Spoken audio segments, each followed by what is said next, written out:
Hey guys, Rick Taylor here with KS USA. Today we're going to talk about how to service your GTC Gravel fork. A couple things that you are probably going to need. One is a dead blow hammer or mallet, a seal driver. You can get these from your local bike shop or possibly online. Definitely want these so that you can put the new seal or wiper in if you're doing that during your service. If you're just changing the lubrication, you don't necessarily need to use this tool. Syringe so we can measure the oil that we put back in. Just a disposable cup or something to catch the old splash bath oil that's going to come out of the fork. Couple things to get from your local bike shop before you start. The A3610 is the bushing and foam kit. So the foam actually absorbs some of the oil and keeps it up at the top and pre-lubes the stanchion as it goes through the wiper. And then your new wiper set. Depending on how many miles you have on the fork or how many use hours, you may or may not need these. Just take a look at the edge of your seal when you take the fork apart and see if it still feels sharp and clean with no damage. If it is, you can probably get away with reusing the ones that you've got. If when you take this apart, this foam is really dirty looking, then it's probably a good idea to just replace this kit. So A3610 is the part number for that, available from your local bike shop through KS. We also have seal kits available. So again, we'll take a look at these as we go through them, and that seal kit is also available if necessary. Last thing to talk about is the rebound damper. So if you're servicing your post because you have a problem with the rebound system, if it leaked oil out of the cartridge and you need to replace it, A3607 would be the replacement cartridge for this assembly, and these are also available through your local bike shop. So we'll start first by removing the air cap. Set that aside, and then with a rag in close proximity, you can use end of an Allen wrench or whatever tool you have handy. Just make sure it's clean. Put that on top of the Schrader valve there, and then I would put a rag over the top of it before you depress it. You hear it let that air out, okay? So the reason that I put the rag over the top is that there is some oil inside that cartridge, and atomized oil will kind of spray out and can make a mess. And then we're gonna come over and undo the rebound adjuster. Be careful, that's a small screw. You don't want to drop that and have it roll away. And we're going to set that whole assembly aside. Okay, you also have some ball bearings that, yeah, I think we got them. Okay, so there's a ball bearing up top here. You want to make sure that that bearing and that spring that's there don't get lost. And those are the detents here for your adjuster. So just make sure you keep that in a safe place. They're kind of small and you want to be careful with that so you don't lose it. Okay, next you're gonna turn the rebound knob, which is a red knob on the drive side. Turn it counterclockwise most of the way out. And that's just gonna make it easier to put it back on later. And then we're gonna again use our Allen to remove that screw.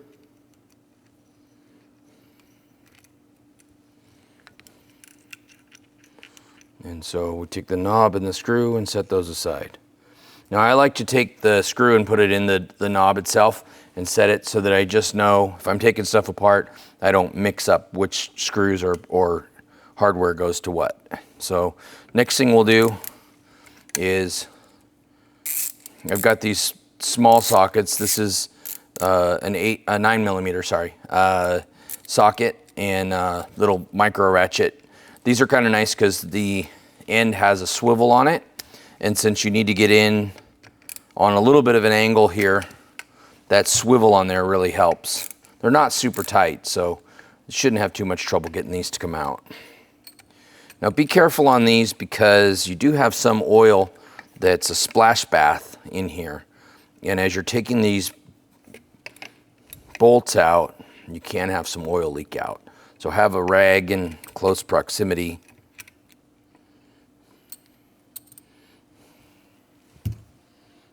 Okay. Make sure everything's good.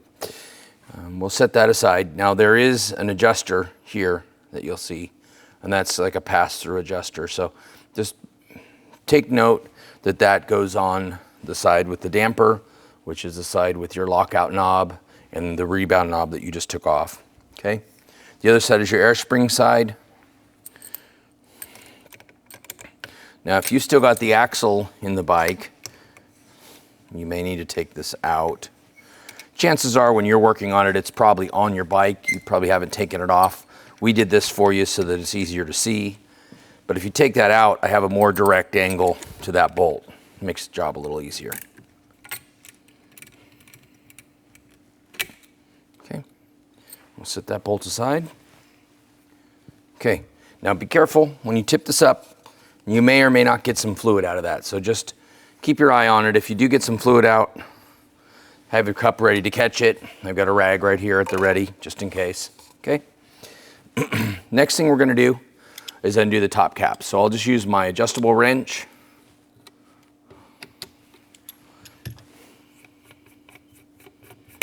Okay, and that whole cartridge will draw out. We'll set that aside. Okay. And just be careful with this when you're unscrewing it. It is aluminum and you just don't want to mar it or damage it. Make sure that your wrench, if you're using an adjustable wrench, is adjusted properly and tight. Okay, so we can take that out.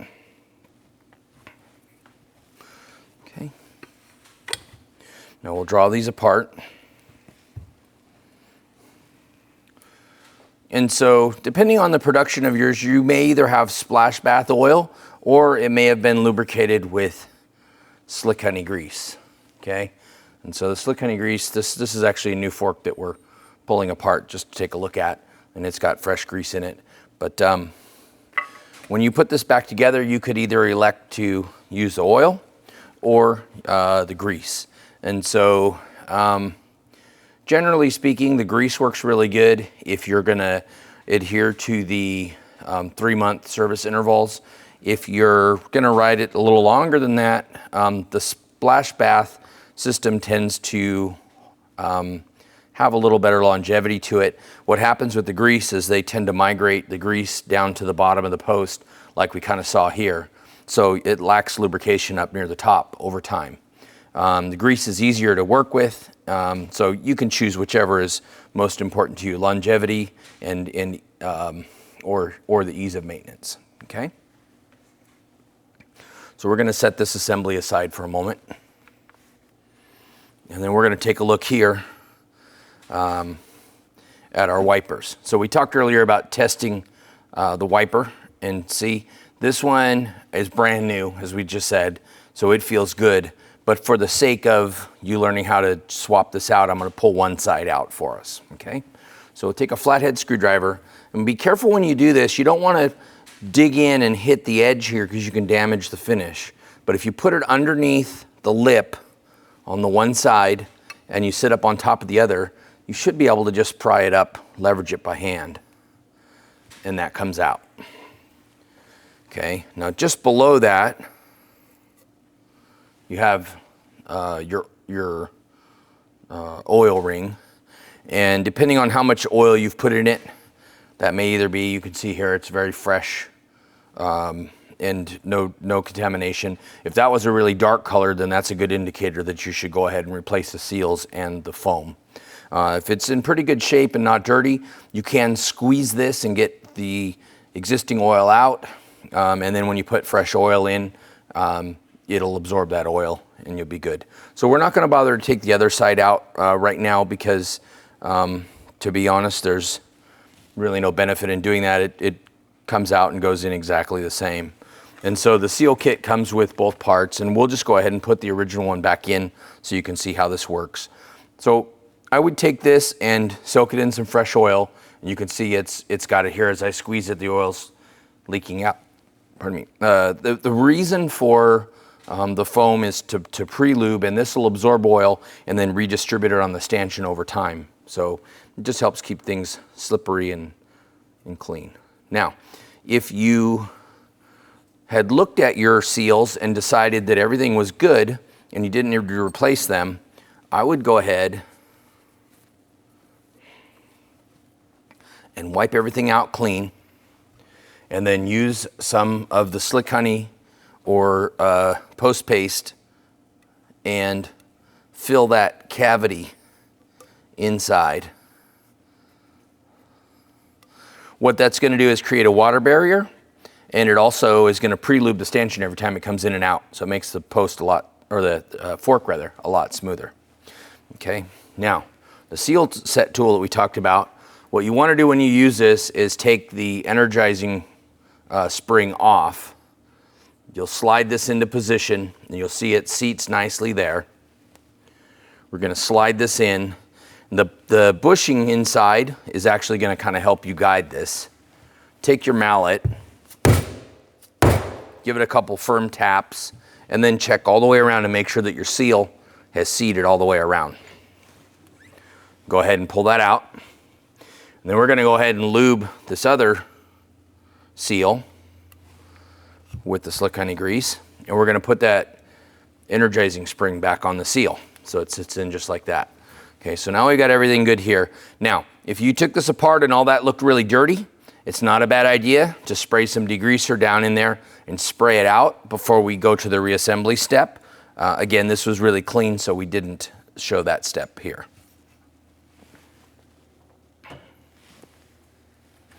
Okay, so the next thing you can do is give your air spring a test. This one actually feels very smooth and no drag. If you feel like you need to service that, you can use a needle nose pair of pliers and unscrew that end cap and add some grease there. We're not going to do that this time, and it's probably not necessary to do under your normal servicing. Okay, so before we start the reassembly process, we're going to do a couple things to make this a little bit easier for us. The first thing we're going to do is take a little bit of 15 weight oil.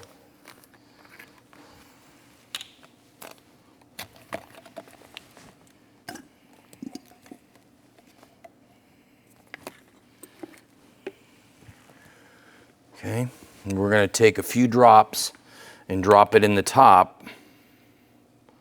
So like 5 or 6 drops in there. Okay, and we're going to cycle that up and down a few times. And then we'll go ahead and put a little bit of grease back on this O-ring. We're going to reinstall that.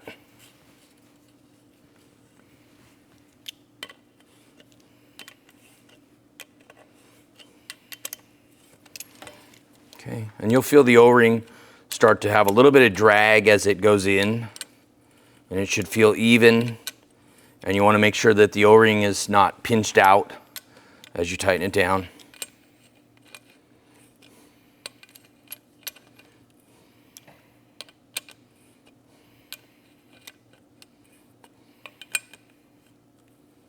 Okay, and just get that hand snug.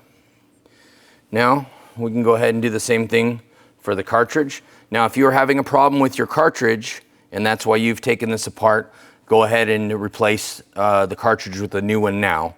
And we'll insert that inside.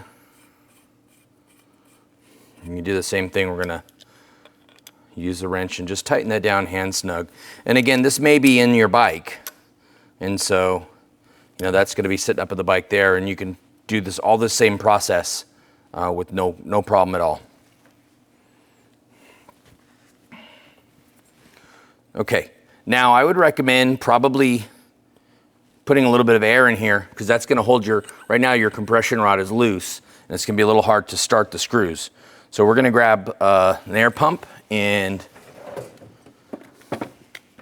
put a little bit of air in there. We don't need to go crazy. Maybe 20 or 30 PSI. That'd be more than enough.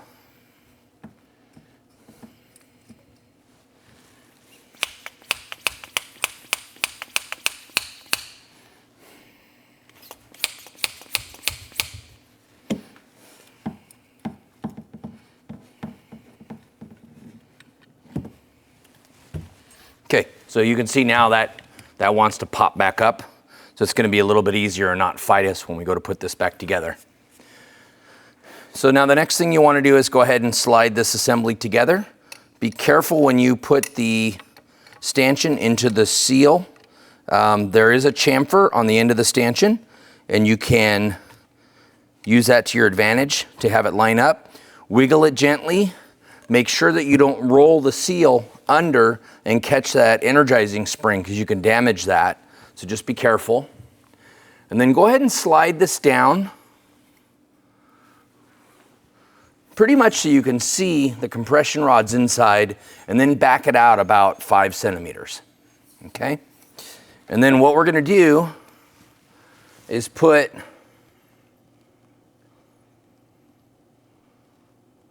about 10 cc's of oil into the legs.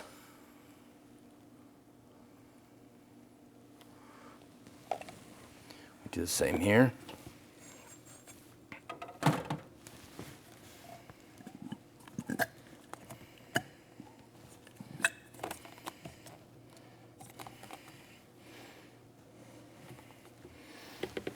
And just basically somewhere around a 15 weight shock oil works good. This isn't going through a damper system at all. This is just a splash bath on the outside. So it doesn't need to be a super premium damper level oil. Okay, we're going to push that all the way down. Now remember, if you flip this upside down now, it's going to leak on you. So you want to be careful. And this is the side with our damper, so we'll start with that one. We're going to put the control knob in.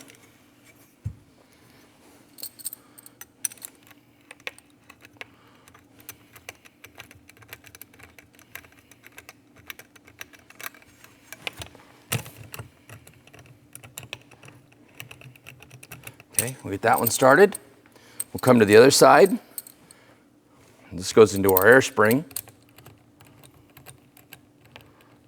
We'll tighten that down.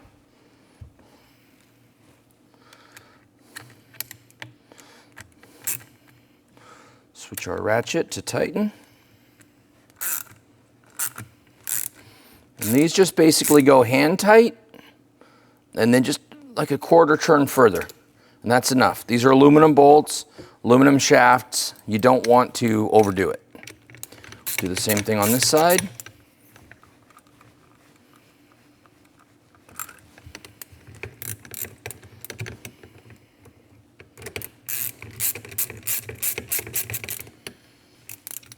Okay. Then we will put our rebound knob back on. Be careful you don't lose that screw, which I almost did.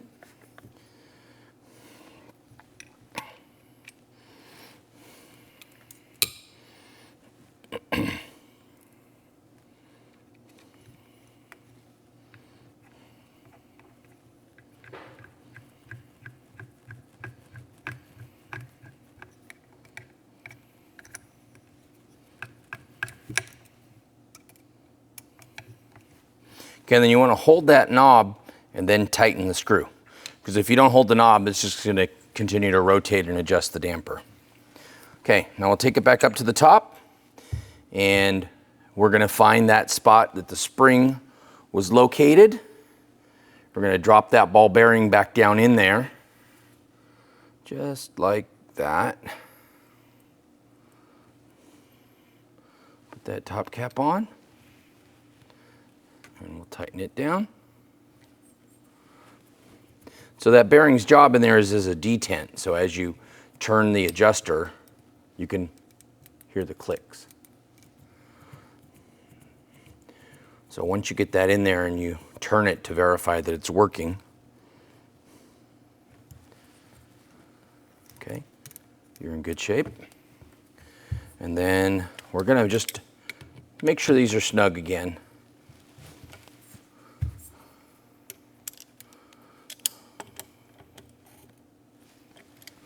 Okay. And then you'll want to go ahead and set your air pressure for wherever you had your original setting. Put your air valve back on. Tighten the cap down. And then a little wipe down on the outside with degreaser. And you can finish reassembling the bike and you're ready to go. That completes the servicing.